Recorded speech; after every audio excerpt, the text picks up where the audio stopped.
দিয়েছিলাম। আর অনেক ছাত্রই শুরুতেই খারাপ জিনিসটা বলে নেই, অনেক ছাত্রই বায়োলজি ছেড়ে দিয়েছিল। কেন? এটাই স্যার ক্লাস করবে না, এবং কপাল এমন খারাপ স্টার্ট নিয়ে আবার সেই এনআই স্যারের সেকশনই আসতে হচ্ছে।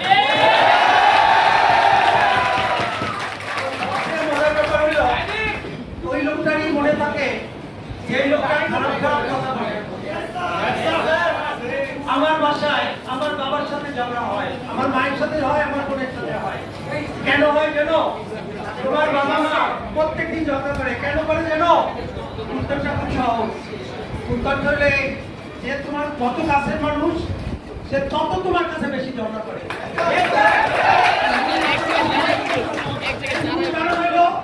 উনি তোমার ভালো চান বলে প্রত্যেকদিন দেখবা একই কথা বলে, এই তুই একটা করিস না কেন, এটা করো না কেন। মূল কথাটা কি? সন্তান হিসাবে সম্পূর্ণ ভালো কাজটি করো। আবার তোমার মা চান তোমার বাবার সাথে যে এত বছর ওনার সাথে সংসার করলাম, উনি কেন এই সোজাটুকু হইল না। অথবা ওই হাজবেন্ডের একই কথা তোমার বাবার, যে এত বছর থাকার পর তুমি কেন পারফেক্ট হইলে না। সবাই পারফেক্ট চায়। আমি আমার সাথে ছাত্রদের সাথে একমাত্র ঝগড়া হলো, আমি জানি আমার ছাত্র পারফেক্ট হইতে হবে।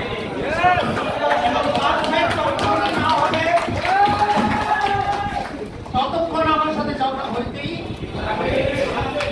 এবং তোমাদের যে বেশি বেশি ভালো ভালো কথা বলে তোমার দোষ ত্রুটি ধরে না, এই লোক ধরে দিবা।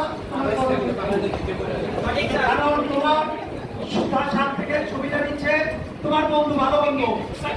তুমি দেখবা তুমি একটা খারাপ কাজ করছো, সে কিন্তু কিছু বলছে না, ঠিক আছে কিন্তু এমন এক বন্ধু আছে যে তোমার সাথে থাকতে চায় না, এবং ওই বন্ধুটা ভালো, যে বন্ধুটা তোমার খারাপ কাজটা তোমার মা এবং বাবাকে আগে জানিয়ে যে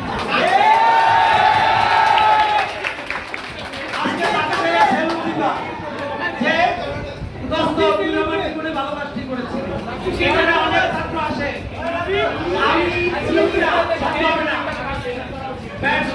আমি চিনি না কমার্স জীবন ক্লাস নেয়, আর্টস জীবন ক্লাস নেয়, দৌড়ে এসে বলে স্যার আপনি যদি সেদিন ওই মাইকটা না দিতেন বা আমাকে যদি ওই ধমকটা না দিতেন তাহলে আমি আর ভালো হতাম না।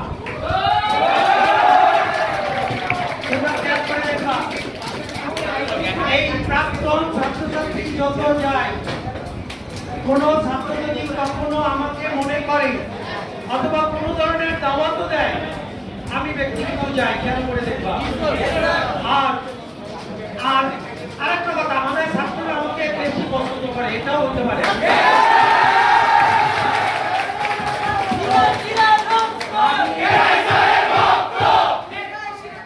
আমি চাই না আমার কোন ছাত্র কোন ধরনের পরীক্ষার হলে কোন ধরনের খারাপ কাজ করবে।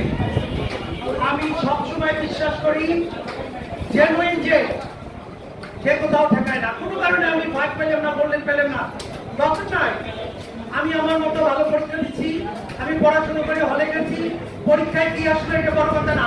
আমি লিখে আসছি, ইনশাআল্লাহ আমি ফেল করবো না। আমি জানি আমার সকল ছাত্র জিপিএ 5 পাবে।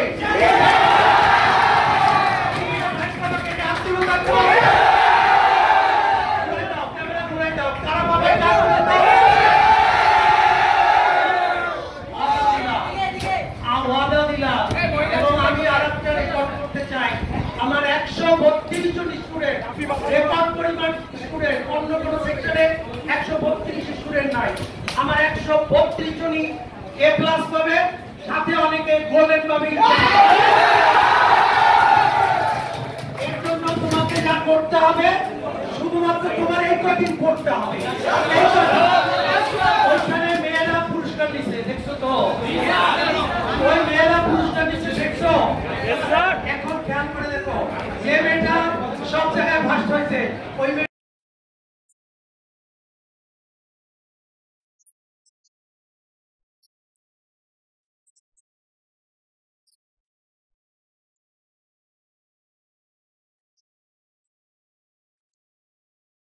তোমরা কেন পারবে না? তোমার বাবারাও যেন গর্ব করে বলতে পারে যে আমার সন্তানরা অনেক ভালো এবং ভালো কাজে যাবা। এই কথাটা সবাই মনে থাকে। আমরা এখন কারো যদি কোনো কথা না থাকে, আমার নির্দেশনা তোমরা ছিল পরীক্ষাটি 1 ঘন্টা আগে যাবো, দরকার হলে বাপটাকে সাথে নিয়ে যাবো, ওখানে বসে বসে পড়বা। শেষ সময় পড়ার অনেক দাম আছে। শেষ সময় যদি চোখ খুলেই যাও, এটা যে গুরুত্ব কত বেশি যারা জানে, যারা ভালো ছাত্র তারা জানে। ভালো ছাত্র কি করে জানো? শেষ সময় পড়ে। আমরা ভালো ছাত্র, আমরা শেষ সময় পড়বো। আমরা দেখিয়ে দিব ভালো কাকে বলে। আমার একটা ছেলে চাইলে অনেক কিছু করতে পারে। আমি এই কয়দিনে আমার ছাত্রদের সবার চাই, সবাই দিন রাত কুরবানি, কোনো কিছুর দরকার নাই, মোবাইল দরকার নাই, ফেসবুক দরকার নাই, কোনো দরকার নাই। হ্যাঁ, কিন্তু ফেসবুক মোবাইল এগুলো বন্ধ করে রাখবা। আর শুনে নাও আরেকটা খবর, বিভিন্ন জন বিভিন্ন রকমের কথা বলবে যে আমার কাছে সাজেশন আছে, প্রশ্ন আছে, অমুক তমুক। আল্লাহর রহমতে এগুলো সব ভুয়া এবং এর মধ্যে আমরা ঢুকবো না। আমি শুধুমাত্র বাস করতে চাই। কোনো সমস্যা আছে? গোল্ডেন পেও কোথাও চান্স পায় না, এরকম ছাত্র আছে। তোমরাও আর আমার কলেজ থেকে জিপিএ 5 পায় নাই, তারাও ঢাকা ইউনিভার্সিটি